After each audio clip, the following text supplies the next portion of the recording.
Il-wara nofsinhar it-tajjeb nilqakom għall-azzjoni liturġika tal-Passjoni u l-Mewt tal-Mulej immexxija minn Monsinjur Arċisqof Charles Scicluna. Nadurawk o Ġesu u nberkuk għax b'salibek u l-mewt tiegħek inti fdejtna.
Ftakar f'nina tiegħek Mulej u ħares dejjem u qaddes lill-qaddija tiegħek li għal-jom ibnek Ġesu Kristu Sidna waqqaf bit-tixrid ta' demmu il-misteru tal-għajt u li jgħixu jsaltan għal dejjem ta' dejjem.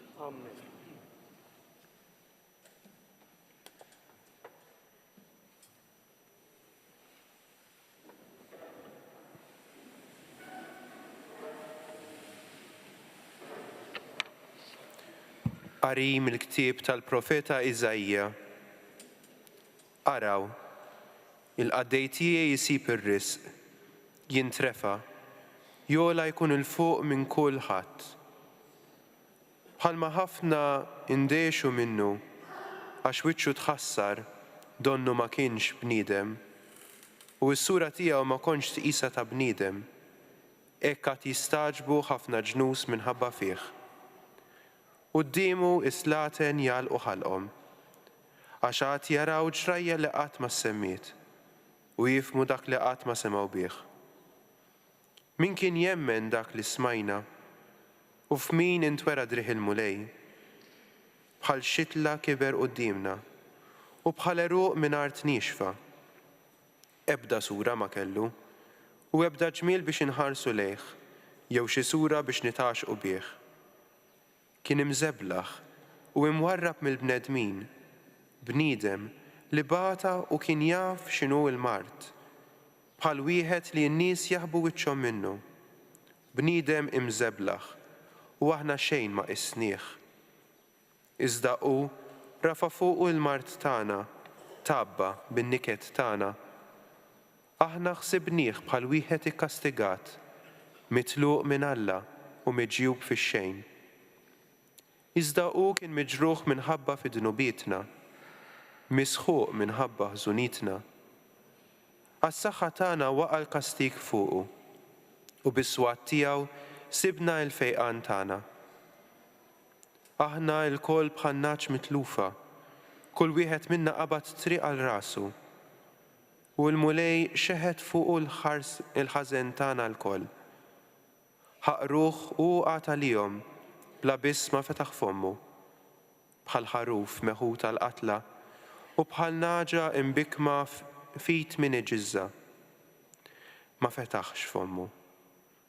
Bil-forza u l-ħaq neħħewh u min qatt jaħseb fuq xortih.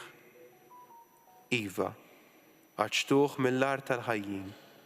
Minħabba fid-dnub il-poplu tiegħi kien midrub u tawħ qabar mal-ħżina u mal-onja difnuh, għalkemm ma għamel ebda deni u minn fommu ma ħareġ ebda erq. Iżda l-mulej oġbu jaksu bil-mart, talli joffri ruħu b'sagrifiċċju ta' riparazzjoni, huwa qatt jara nisel u jtawwa l-jiemu, u rrida tal-mulej isseħħ bih. Wara d-batija tiegħu qatt jaraw id-dawl, jixba bit-tarif tiegħu. Il-ġust jiġġustifika lil qaddej tiegħu quddiem il-kotra u l-ħażen tagħhom jitabba biħu.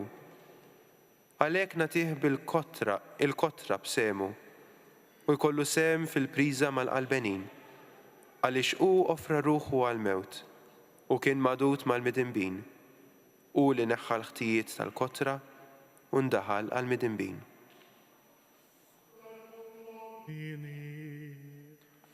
Deo gratias.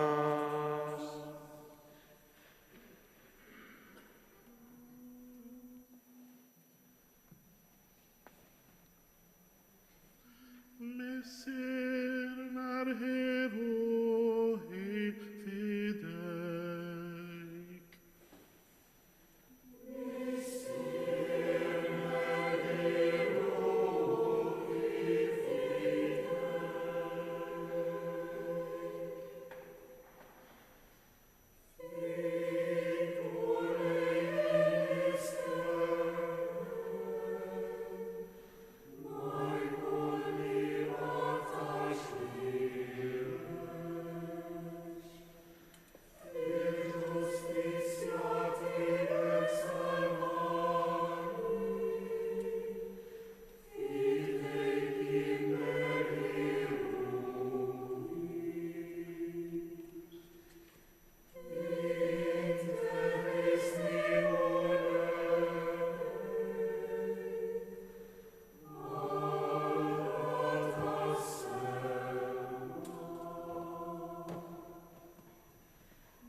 Qari mill-ittra lill-Lut.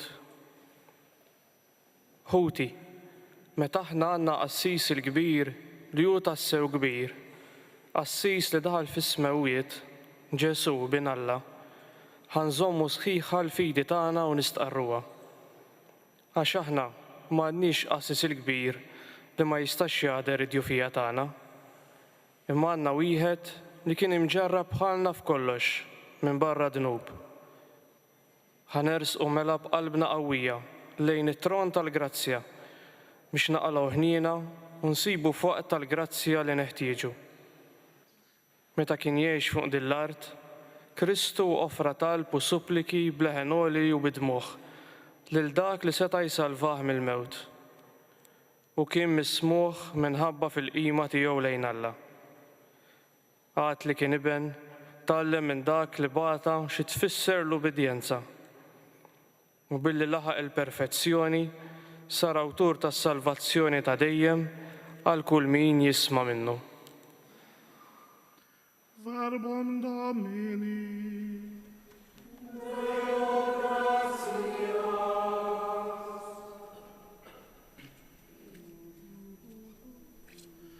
Gloria Dei Filii et Christus.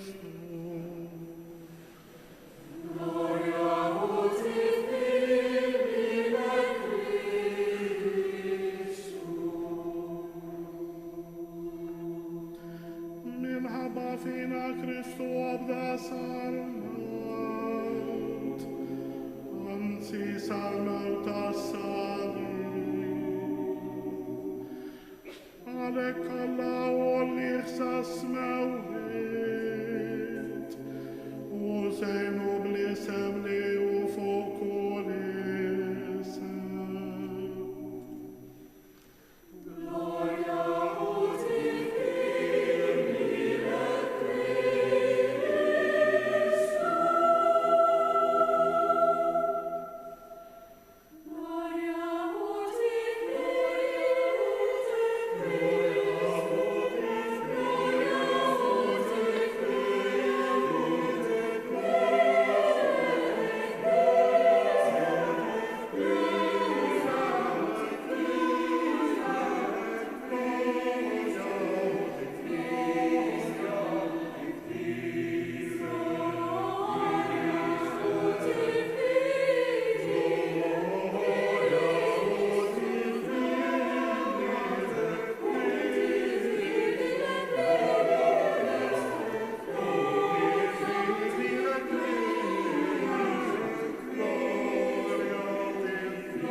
Il-passjoni ta' Sidna Ġesu Kristu skont San Ġwan.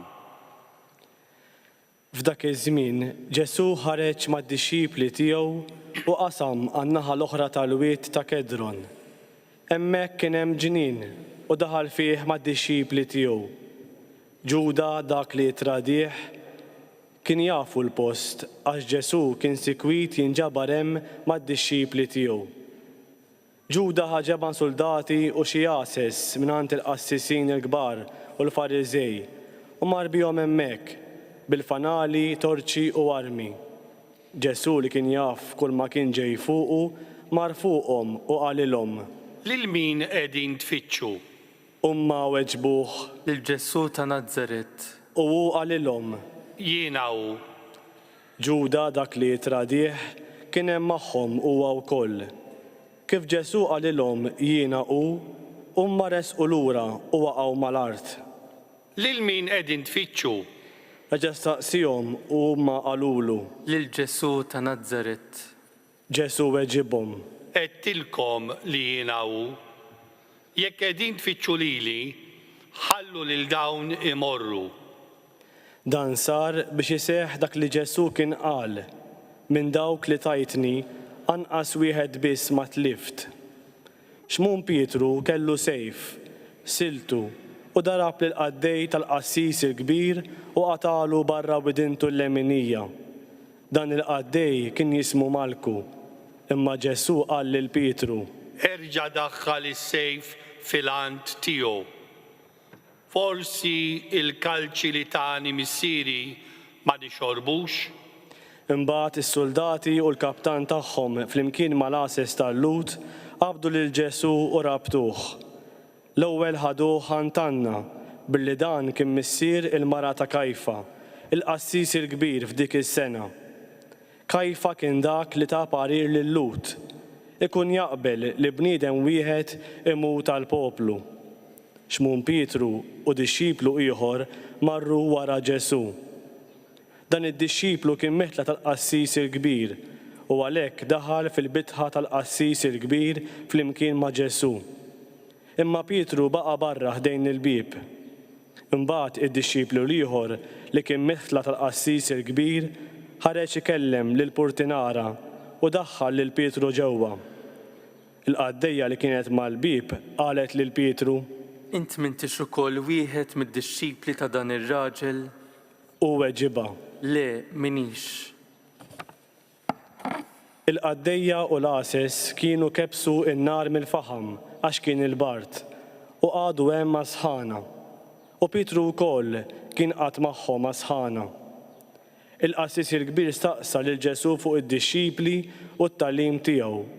Ġesu wieġbu: Jiena tħaddit fil-beraħ quddiem kulħadd. Għallimt dejjem fis-sinagoga u fit-tempju fejn jinġabru l-lut kollha u bil-moħbi m'għedt xejn. Għalfejn qiegħed tistaqsi lili? Staqsi lil dawk li semgħuni x'għedtilhom. Huma jafu x'għedt. Kif qalek wieħed mill-ases li kien ħdejh ta' daqqa ta' ħarta lil Ġesu u qallu: Hekk twieġbu lill-qassis il-kbir. Ġesu qallu: Jekk jiena qed xi ħaġa mhijiex sewwa, urini fejn. Imma jekk qed tissewwa, għaliex terfa' jdejk fuqi?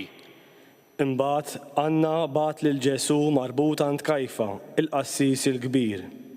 Xmun Pietru mela kien qiegħed hemm ma' sħana u qalulu: Int m'intix ukoll wieħed mid-dixxipli tiegħu? Imma hu ċaħat u qal: Le, minix. Wieħed mill-qaddejja tal-qassis il-kbir li kien jiġi minn dak ir-raġel li Pietru kien qatalu bidintu qal: Mela jien ma rajtekx miegħu fil-ġnien? Pietru ċaħat għal darb'oħra u minnu fih idden is-serduk.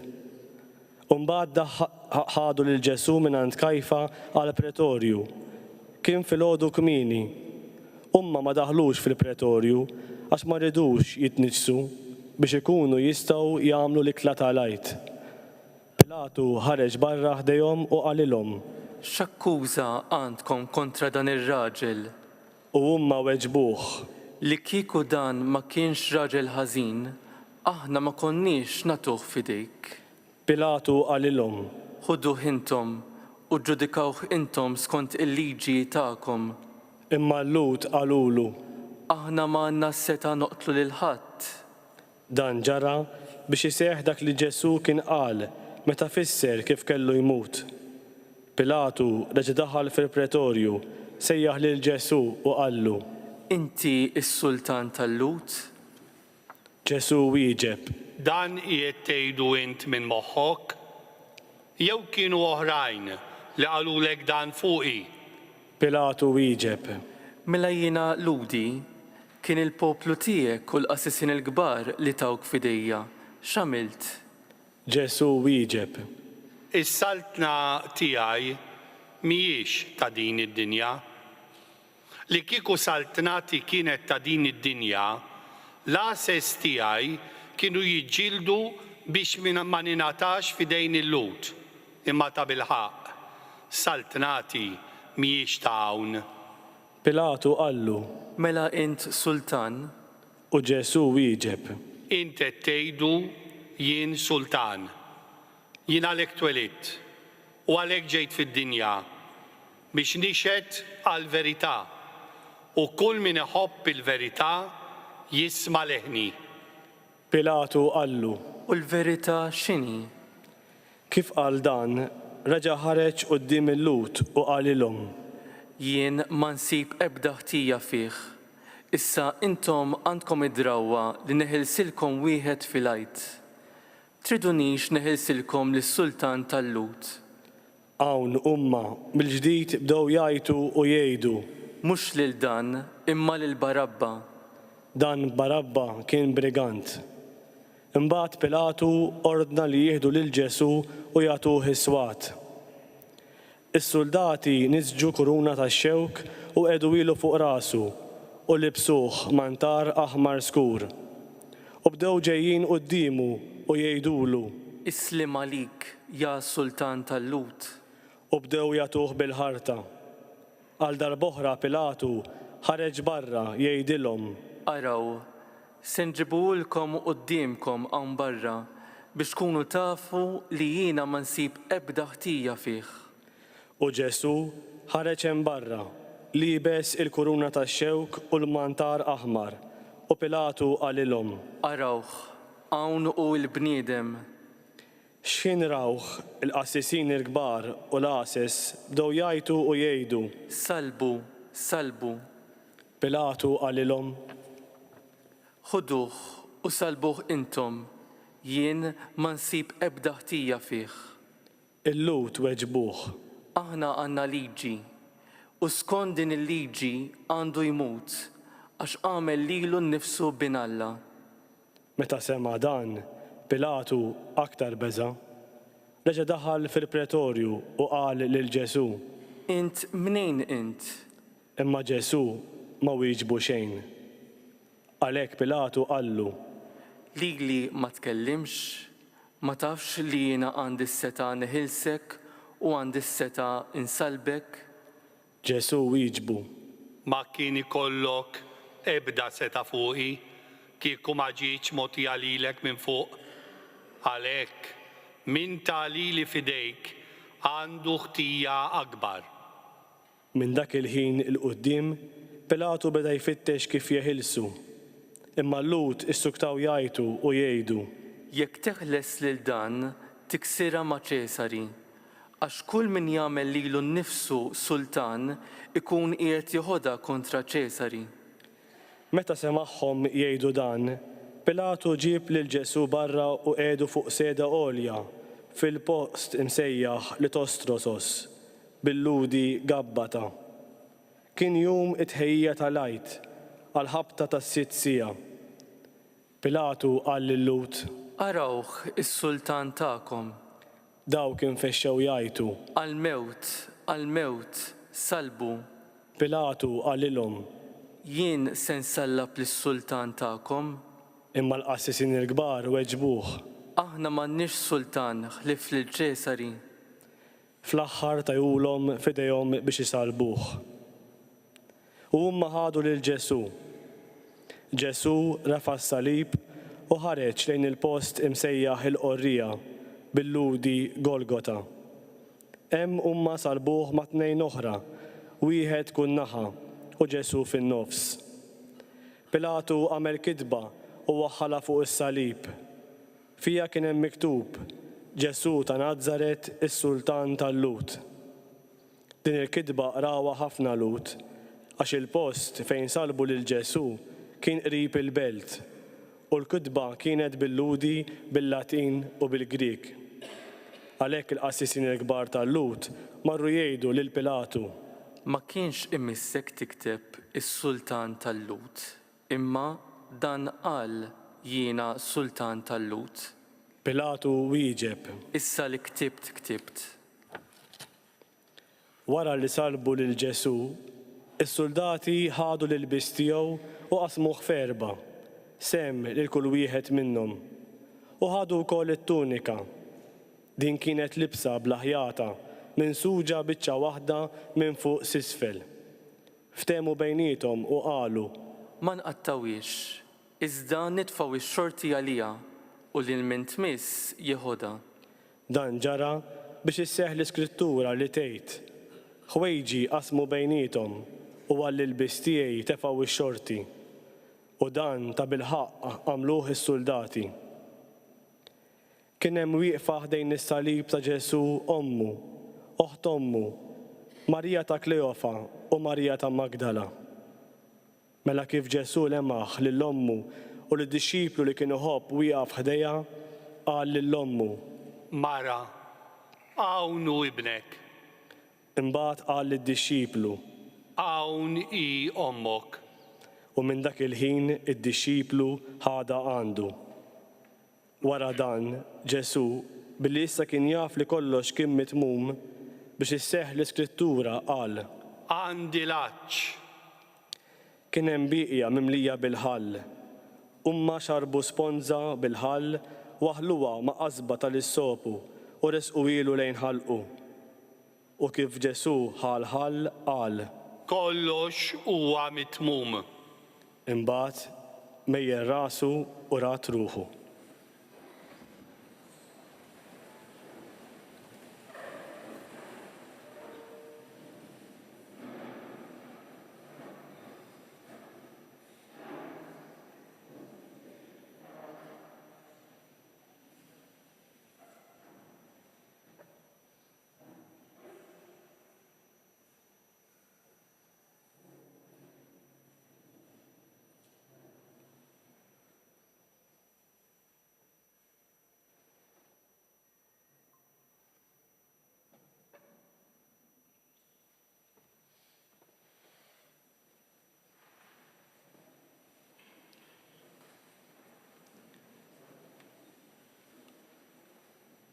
Billi kien jum it-tħejja tal-Għid, il-Lut ma ridux li f'jum is-Sibt l-ġisma jibqgħu fuq is-salib, għax dak is-Sibt kien jum solenni għalihom.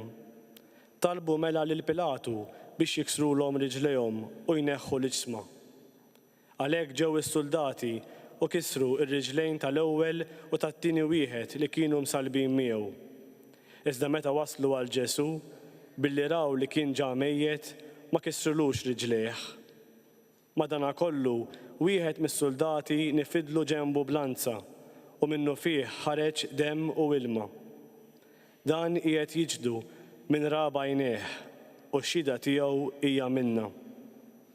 U jaf li qiegħed jgħid il-verità biex intom ukoll temnu. Għax dan ġara biex iseħħ l-Iskrittura li tgħid: ebda waħda minn għadmu ma jiksrulu. U hemm ukoll kitb oħra fl-Iskrittura li tgħid: umma għad iħarsu lejn min nifdu. Wara dan, Ġuseppi minn Arimatija, li kien dixxiplu ta' Ġesu bil-moħħbi għax kien jibża mill-Lut, mar u talab lil Pilatu biex jieħu l-ġisem ta' Ġesu. Pilatu ħallih u hu ġie u ħall ġisem tiegħu. Ġie wkoll Nikodemu, dak li qabel kien mar għand Ġesu bil-lejl, u ġieb miegħu taħlita ta' morr u sabbara, tiżen xi 100 libra. Dawn it-tnejn ħadu l-ġisem ta' Ġesu u kebbewh bil-faxex tal-għażel bil-fwejjaħ, kif soltu jagħmlu l-Lut qabel id-difna. Fejn kienu salbu lil Ġesu kien hemm ġnien, u f'dan il-ġnien kien hemm qabar ġdid li fih kienu għadhom ma difnu lil ħadd. Hemm qiegħdu lil Ġesu għax kien jum it-tħejja għall-Lut u għax il-qabar kien fil-qrib. Il-kelma tal-mulej. Tifħir lilek Kristu.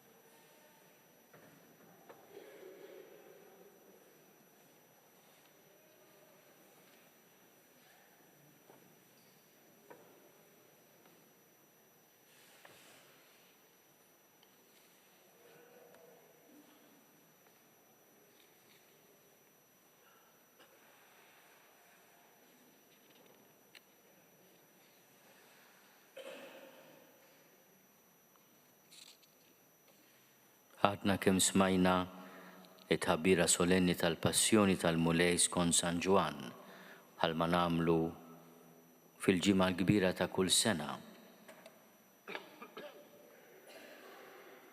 U xtaqt noffri riflessjoni qasira fuq il-mistoqsija li Ġesu jagħmel fil-biru ta' dan ir-rakkont. Lil min qegħdin tfittxu? Lil min qegħdin tfittxu? Ir-risposta ta' min Marja arrestah fil-ġnien tal-Ġetsemani kienet lil Ġesu ta' Nazaret. Imma d-domanda ta' Ġesu hija domanda profonda. Għalikom jien, min jien? X'inhu dak li jiġbidkom lejja? Fir-rakkont tal-passjoni skont San Ġwan Ġesu jippreżenta lilu nnifsu bħala xxut għall-verità meta Pietru jistaqsih inti min inti? Ġesu jirrispondi ħina ġejt biex nixhed għall-verità. U hemm ukoll identità oħra, dik li mbagħad twasslu sa fuq is-salib. Ġesu ta' Nazaret, Sultan tal-Lut. Ġesu jeżiġi minna sottomissjoni lejn il-primat tiegħu għaliex joffrinna x-xira tal-verità huwa s-Sultan li wassaltna s-saltna ta' dejjem. Ejjew illum aħna u nippreparaw biex naduraw l-għoda tas-salib, nersqu lejh b'dawn is-sentimenti. Mulej, arrafni min int. Għatini x-xira tal-verità fuq in-nifsi, fuq id-dinja, fuq id-destin ta' kull wieħed waħda minna. Kun int is-Sultan ta' qalbi, ta' ruħi, ta' ġismi, ta' ħajti. I would like to greet our English-speaking guests or other guests from different parts of the world. A short reflection on one of the phrases at the beginning of this solemn narrative of the Passion of our Lord. Those who went to arrest Jesus in the Garden of Gethsemane want to arrest him. And Jesus asks, "Whom do you seek?" Their answer is, Jesus of Nazareth. But the question put by Jesus is also a question put to each and every one of us. Whom do you seek? What attracts you to Jesus? In the Gospel of John, Jesus is presented as the witness to the truth. Pilate asks him, "But who are you?" And Jesus says, "I have come to be a witness to the truth." May the Lord reveal his truth to us, the truth of mercy, the truth of love, compassion, the truth of tenderness, the truth of righteousness. And may we accept him as the witness to this truth. Jesus is also proclaimed the King of the Jews. Do we acknowledge his reign? Are we ready to submit to his reign of humility, service, and compassion? And as we approach to adore the cross today, let us pray that he may be the witness to truth in our lives, that we may accept him as our King, the King of love. and compassion.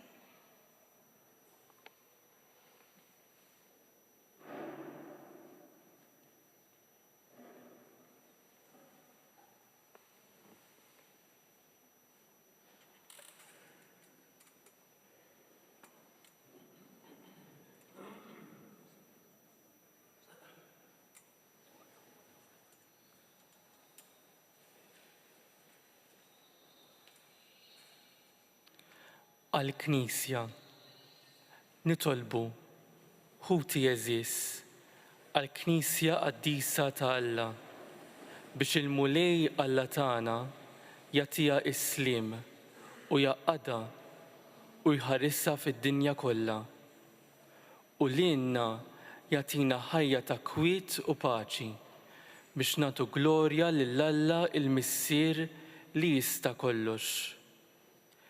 Inżlu arkubtejkom.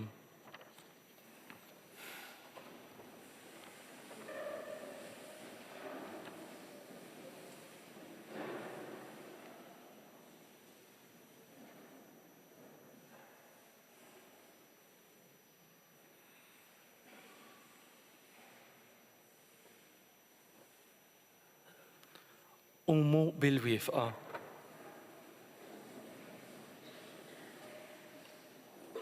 U Alla ta' dejjem li tista' kollox int permezz ta' Ġesu Kristu u rejt il-glorja tiegħek lill-ġnus kollha.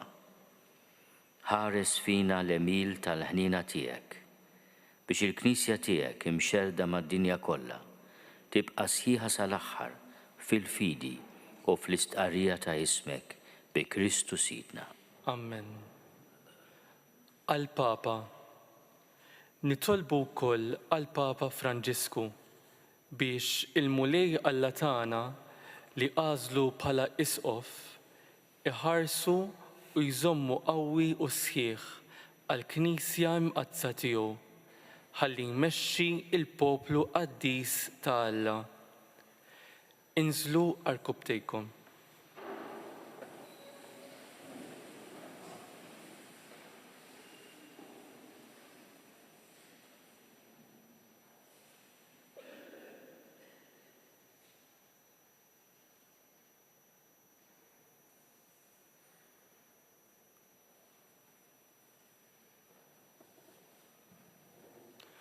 Qumu bil-wifqa.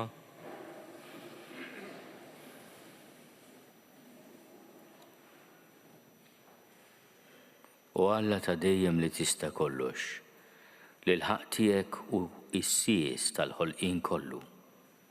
Fil-ħina tiegħek isma' t-talb tagħna ħares bit-tjieba lill-Papa magħżul għalina u bis-seta tiegħek mexxi lill-poplu Nisrani biex jitqawwa aktar fil-fidi tiegħu taħdan il-qassis il-kbir tagħna bi Kristu Sidna. Amen. Għall-fidili kollha ta' kull ordni. Nitolbu wkoll għall-isqof tagħna, għall-isfqijiet u l-presbiteri u djakni kollha, għall-ministri ta' kull ordni fil-Knisja u għall-poplu tal-fidili. Inżlu arkubtejkom.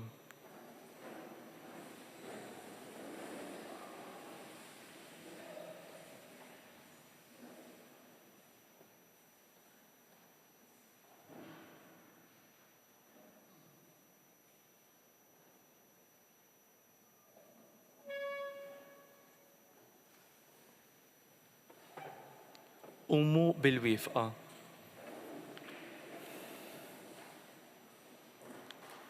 U Alla ta' dejjem li tista' kollox, l-Ispiritu qaddis tiegħek iqaddes u jmexxi lill-ġisem kollu tal-Knisja. Agħti wieden għat-talb u umli tagħna biex il-fidili tiegħek ta' kull ordni u grazz bil-grazzja tiegħek jaqduk b'fedeltà sħiħa bi Kristu Sidna. Amen. Għall-katekumeni nitolbu wkoll għall-katekumeni tagħna biex il-mulej Alla iħenn għalihom u jiftħilhom qalbhom, jagħtihom il-maħfra ta' dnubietom bil-magħmudija u jagħmilhom membri ta' Sidna Ġesu Kristu. Inżlu arkubtejkom.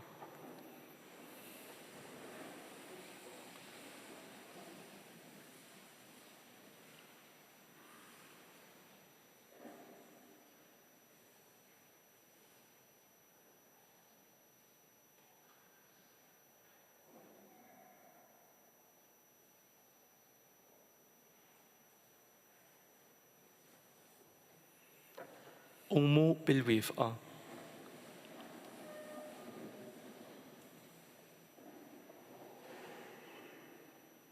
U Alla ta' dejjem li tista' kollox. Inti dejjem tkabbar il-Knisja tiegħek b'ulied ġodda. Qawwi l-fidi u l-fema tal-katekumeni tagħna. Għatihom twelid ġdid bil-magħmudija u lqaħħhom fost l-ulied adottivi tiegħek bi Kristu Sidna. Amen. Għall-għaqda tal-insara. Nitolbu wkoll għal ħutna kollha li jemmnu fi Kristu biex il-mulej Alla tagħna jagħtihom li jħabbirku għall-verità u jiġmagħhom u jħarishom fil-Knisja waħda tiegħu. Inżlu arkubtejkom.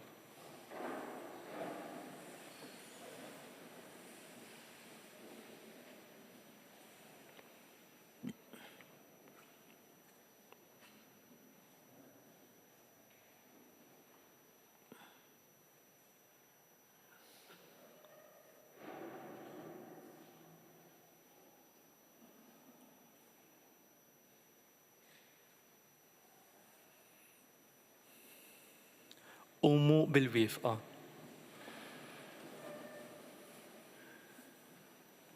U Alla ta' dejjem li tista' kollox. Inti tiġma' flimkien lil uliedek imxerda biex iżommhom maquda bejniethom fil-ħnina tiegħek ħares lejn il-meħla ta' ibnek. Għaqqad fil-fidi waħda u sħiħa lil dawk li huma konsagrati b'magħmudija waħda u orbothom flimkien bir-rabta tal-imħabba bi Kristu Sidna. Amen. Allut. Nitolbu wkoll allut li lilhom qabel kulħadd waslet il-kelma tal-mulej Alla tagħna. Jagħtihom il-mulej li jimxu l-qudiem fl-imħabba ta' ismu u l-fedeltà mal-patt tiegħu. Inżlu arkubtejkom.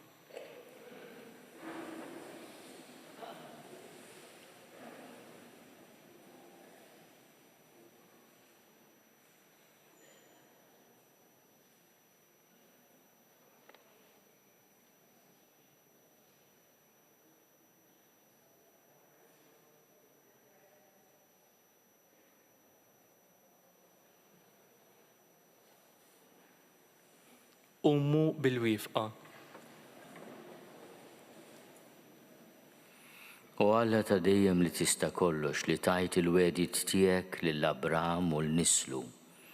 Ilqa' bit-tjieba t-talba tal-Knisja tiegħek biex il-poplu li ksibt għalik fl-ewwel patt jistħoqlu jasal għall-milja tal-fidwa bi Kristu Sidna. Amen. Għal dawk li ma jemnux fi Kristu. Nitolbu wkoll għal dawk li ma jemnux fi Kristu biex l-Ispirtu Santu jagħtihom id-dawl u huma wkoll iseħħilhom jidħlu fit-triq tas-salvazzjoni. Inżlu arkubtejkom.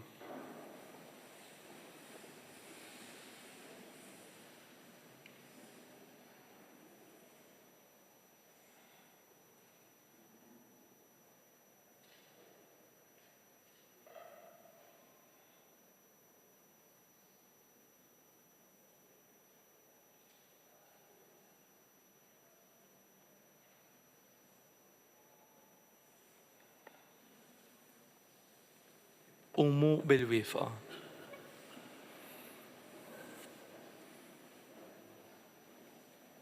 U Alla li ta' dejjem li tista' kollox. Nitolbuk għal dawk li ma jemnux fi Kristu, imma jgħixu ħajja sinċira quddiemek. Għamel li huma jarfu l-verità tiegħek u li aħna nħobbu dejjem iżjed lil xulxin u nfittxu li nifhmu sewwa il-misteru ta' ħajtek, ħalli nkunu xhieda aktar perfetti ta' maħabtek. Bi Kristu Sidna. Amen. Għal dawk li ma jemnux falla. Nitolbu wkoll għal dawk li ma jarfux lil Alla biex b'qalb sinċira ifittxu dak li hu sewwa u jisħoq ilhom isibu lil Alla innifsu.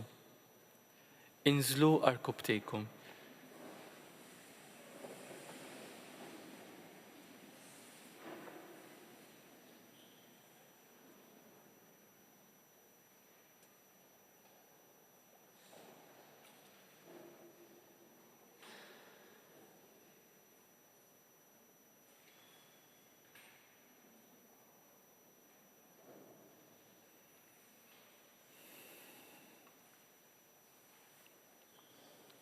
Qumu bil-wifqa.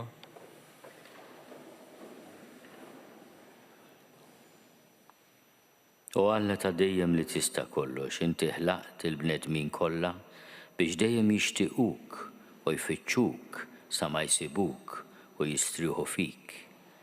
Għamel lil-koll kemm huma minkejja tfixkil u nuqqasijiet ta' kull xorta. Jifmu s-sinjali tal-ħnina tiegħek u x-xhieda tal-emejjel tajba ta' min jemmen fik biex iġarbu l-ferħ li jistqarruk bħala Alla wieħed veru u missier tagħna l-koll. Bi Kristu Sidna. Amen. Għal-mexxejja tal-pajjiż. Nitolbu wkoll għal dawk li jmexxu l-pajjiżna biex il-mulej Alla tagħna imexxi il-fema u l-qalb tagħhom skont ir-rieda tiegħu għal paċi u l-ħelsien tas-sew ta' kulħadd. Inżlu arkubtejkom.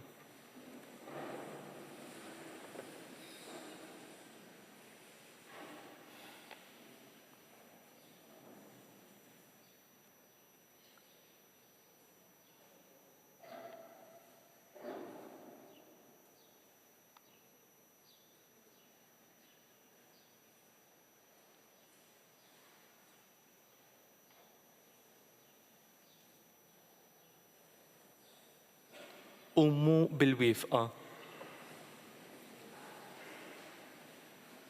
U Alla ta' dejjem li tista' kollox, fidejk jinsabu l-qlub tal-bnedmin u l-jeddijiet tal-popli. Ħares fit-tieqa tiegħek lejn dawk li għandhom is-seta jiggvernawna. U bil-grazzja tiegħek għamel li l-popli kollha tad-dinja ikollhom risq tajjeb, paċi sħiħa u libertà reliġjuża. Bi Kristu Sidna. Amen. Għall-imġarbin.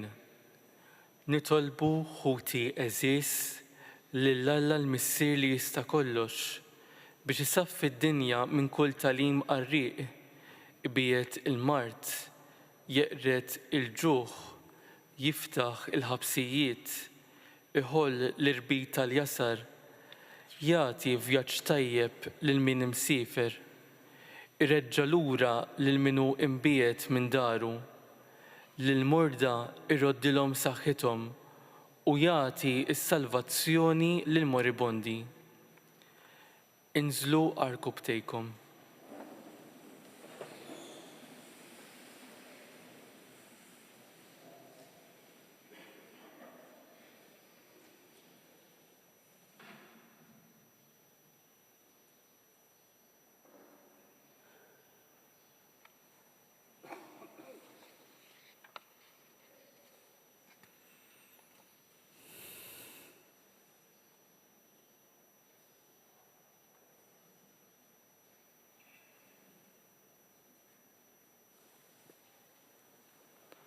Qumu bil-wifqa.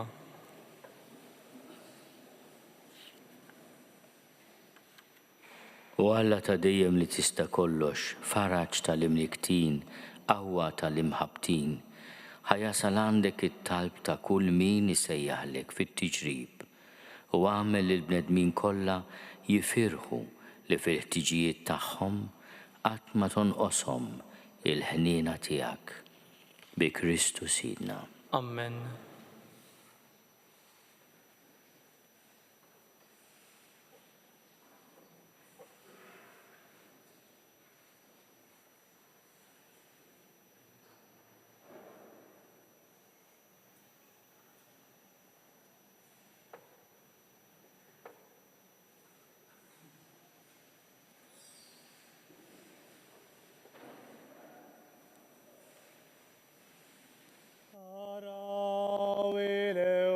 tas-salib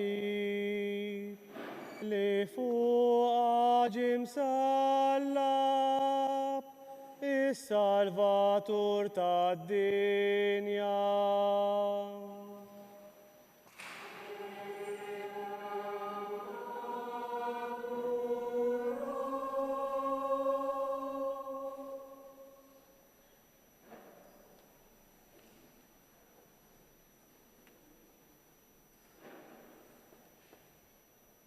Ninżlu għal-kubtejna.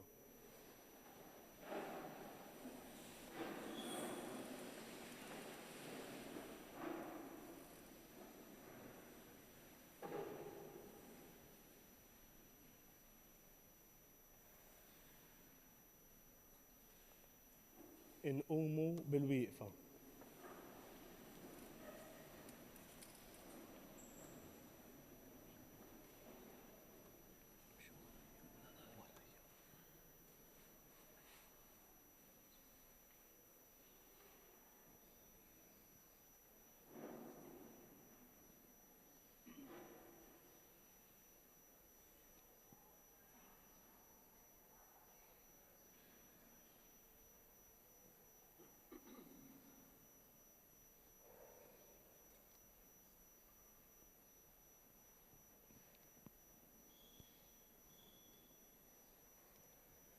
Araw il-ewda tas-salib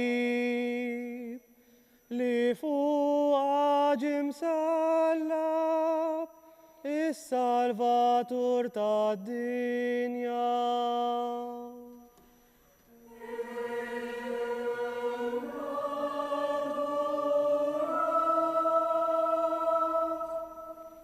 Ninżlu għal-kubtejna.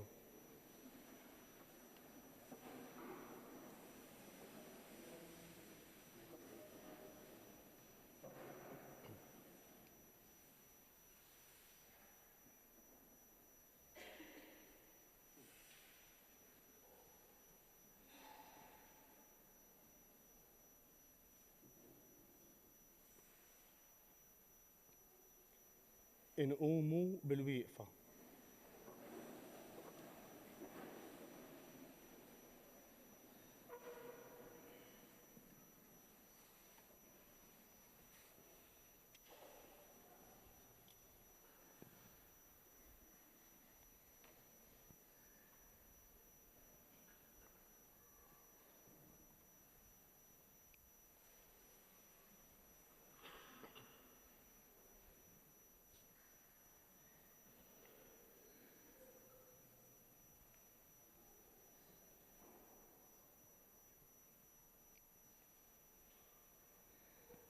Araw il-ewda tas-salib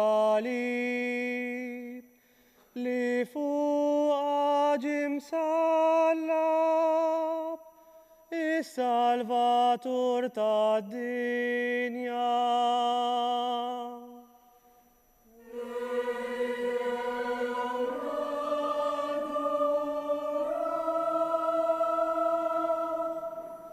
Ninżlu għal-kubtejna.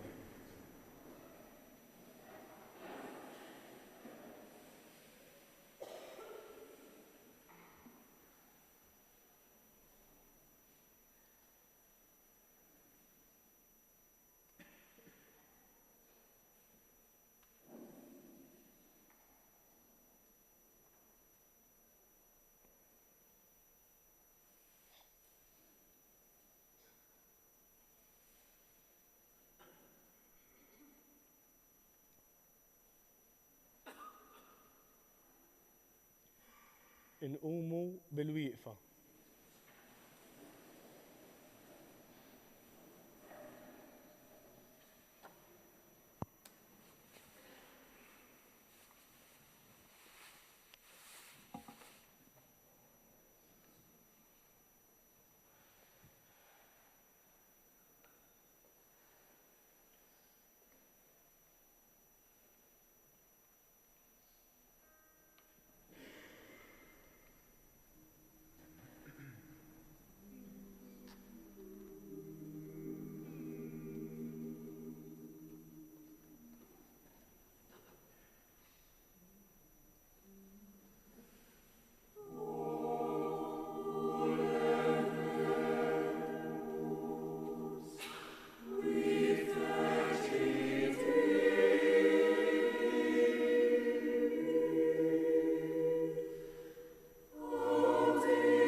contristis et afflicta, fuit illa benedicta, Mater unigeniti.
sua gentris vidit Iesum in tormentis, et flagelli subditur.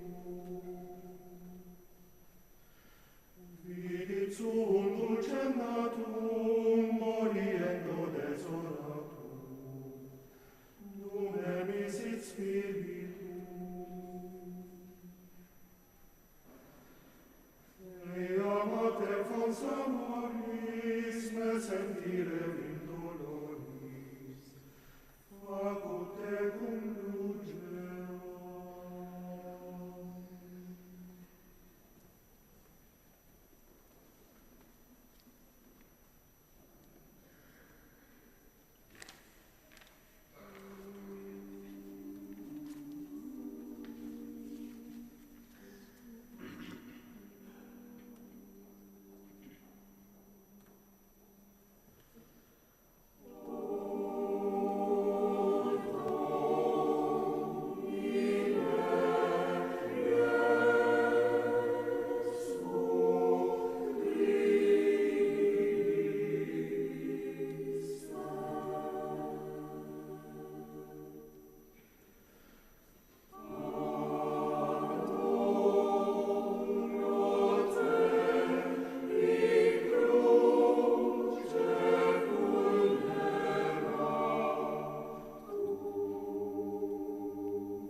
cum staret metibi sociale, implantu desiderum.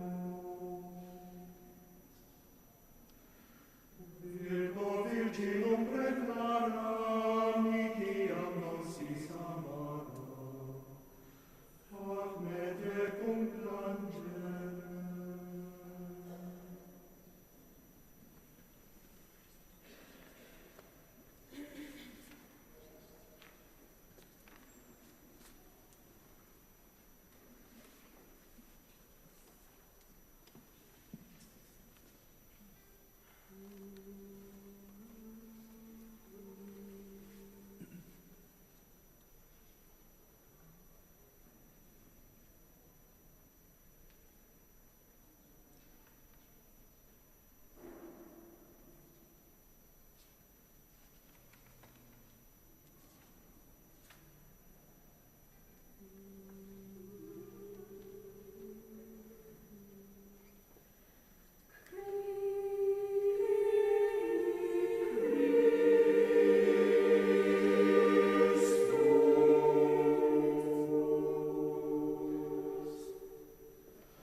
Christi mortem, passionis factum sortem, et aras recorrem. Fac me plagis funerari, fac me crucem ebriari, et cruore fini.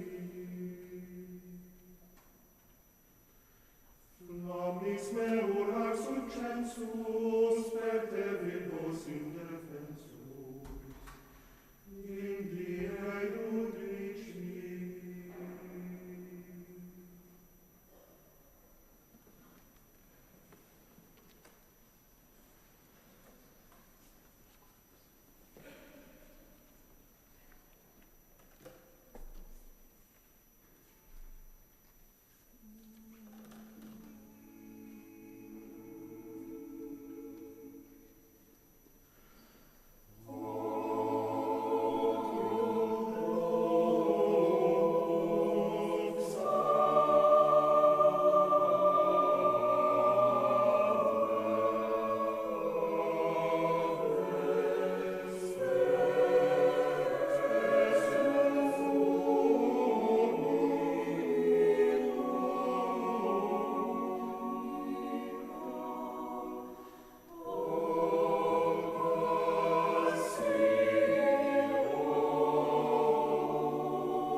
it is with great joy that we welcome each and every one of you for our liturgical celebrations.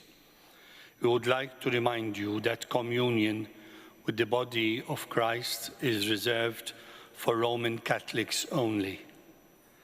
Those who are not, or else may not wish to receive Holy Communion, but still wish to receive a blessing, please approach the priest and have their hands crossed on the chest, so that the priest will bless them with the sign of the cross. Thank you.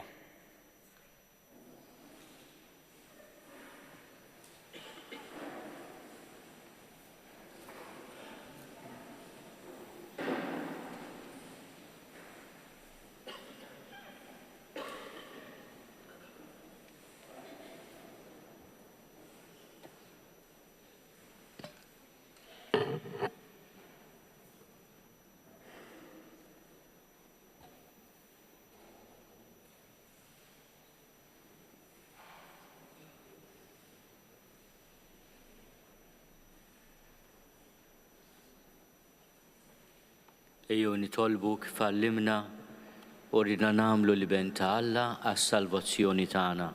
Missierna li inti fis-smawiet jitqaddes ismek tiġi saltnatek, ikun li trid int kif is-sema hekk fl-art. Ħobżna ta' kuljum għatina llum, aħfrinna dnubietna bħalma naħfru lil min hu ħati għalina. La ddaħħalniex fit-tiġrib iżda eħlisna mid-deni. Eħlisna nitolbuk mulej minn kull deni. Għatina fit-tjieba l-ħina tiegħek il-paċi fi żmienna. Biex inkunu ħilsa dejjem mid-dnub u mħarsa minn kull inkwiet. Aħna nistennew u nittamaw ilejna u l-imiġja tas-Salvatur tagħna Ġesu Kristu. Mulej Ġesu Kristu, nitolbok li tqarbina bil-ġisem u d-dem tiegħek ma tkunx il-kundanna tiegħi, iżda ħnina tiegħek tkun għalija l-ħarsin u l-fejqan ta' ruħi u ġismi.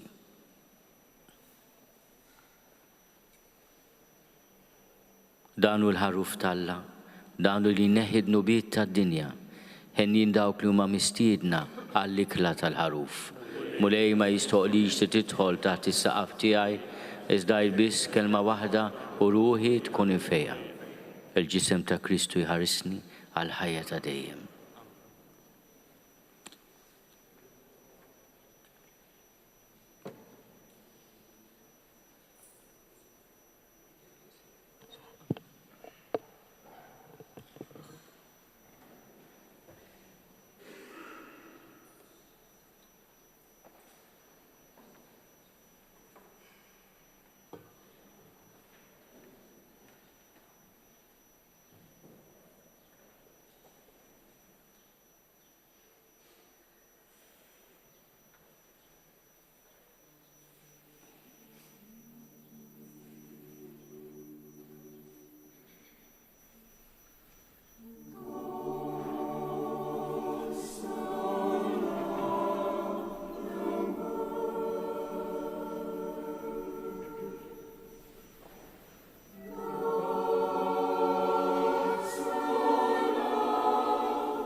nitolbu. U Alla ta' dejjem li tista' kollox inti fdejtna bil-mewt qaddisa ta' Kristu ibnek u bil-qawmin tiegħu għal-ħajja. Jibqa' ħares fina dan l-emil tiegħek ta' ħniena biex bis-saħħa ta' dan il-misteru li fih ħadna sem ngħixu dejjem marbuta miegħek bi Kristu Sidna.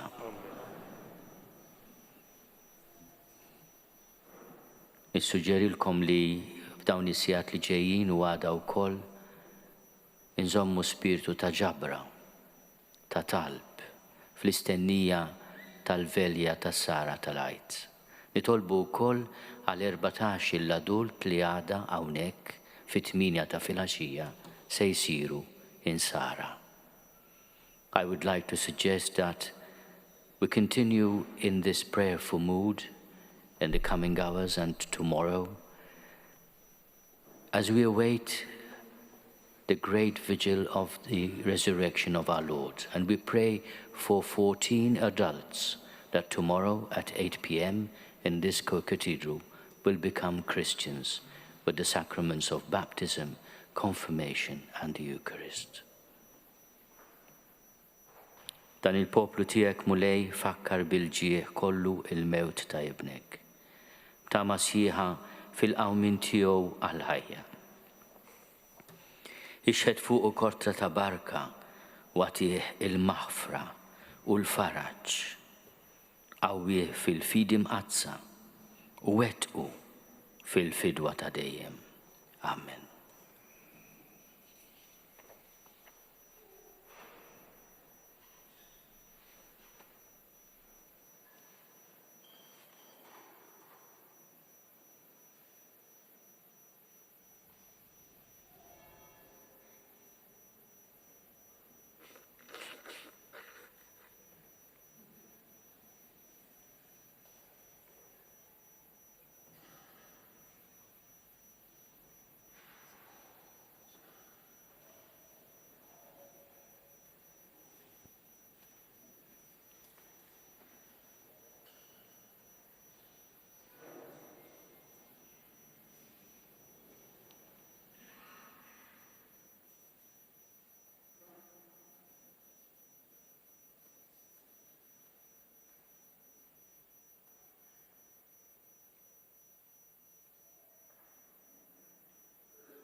Wasanna fit-tmiem l-azzjoni liturġika tal-Passjoni u l-Mewt tal-Mulej immexxija minn Monsinjur Arċisqof. Għada fid-9 ta' filgħodu fuq TVM issir il-liturġija tas-sigħat mill-Arċisqof Charles Scicluna flimkien mal-Isqof Anglikan Robert Ines u l-Kanċellier tal-Pro Katedral ta' San Pawl, Reverend Canon David Wright. Inħeġġukom sabiex f'dawn il-jiem qaddisa tattendu tipparteċipaw fiċ-ċelebrazzjonijiet ta' Tridu tal-Għajt fil-parroċċi. Tista' tiċċekkja x'hemm fil-parroċċa tiegħek u f'parroċċi oħra billi żżur il-website ħinijiet.knisja.mt. Inselmilkom.